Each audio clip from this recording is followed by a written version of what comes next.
অবশেষে সকল জল্পনা কল্পনার অবসান ঘটিয়ে গৌতম গম্ভীরকেই ভারতীয় ক্রিকেট দলের প্রধান কোচ হিসেবে নিয়োগ করেছে দেশটির ক্রিকেট বোর্ড বিসিসিআই। স্বাভাবিকভাবেই তার বিশ্বকাপ জয়ী দলের ওপর সমর্থকদের প্রত্যাশা থাকবে আরও বেশি। সেই প্রত্যাশার চাপে নুয়ে না পড়ে দলকে আগামীতে আরও সাফল্য এনে দিতে চান গৌতম গম্ভীর। ভারতের প্রধান কোচের চেয়ারে বসে সেই আশার বাণী শুনিয়েছেন গম্ভীর। সামাজিক যোগাযোগ মাধ্যমে এক্সে গম্ভীর বলেন, দেশের হয়ে খেলা আমার জীবনের সেরা সম্মানের ছিল। জাতীয় দলে আবার ফিরতে পেরে খুশি। সে যতই অন্য ভূমিকায় হোক না কেন, কিন্তু আমার লক্ষ্য আগেও যা ছিল এখনো তাই, আর সেটা দেশকে গর্বিত করা।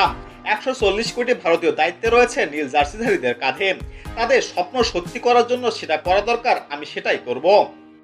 নতুন দায়িত্ব নেওয়ার পরেও তার কোনো বদল হবে না। ক্রিকেটে আমার প্যাশন। বোর্ড এনওএসি প্রধান ভিভিএস লক্ষণ সাপোর্ট এবং সবচেয়ে আগে খেলোয়াড়দের সঙ্গে কাজ করার জন্য মুখিয়ে আছি। আগামী দিনে আরও অনেক প্রতিযোগিতায় দলকে সাফল্য এনে দিতে চাই। ভারতের হয়ে 2007 টি20 এবং 2011 সালে বিশ্বকাপ জয়ী দলের ওপেনার ছিলেন গৌতম গম্ভীর। তার নেতৃত্বে কলকাতা নাইট রাইডার্স দুবার আইপিএল এর শিরোপা জেতে। আইপিএল এর সর্বশেষ আসরে কলকাতার মেন্টর হিসাবে দায়িত্ব নিয়ে তৃতীয় শিরোপা উপহার দেন গৌতম গম্ভীর।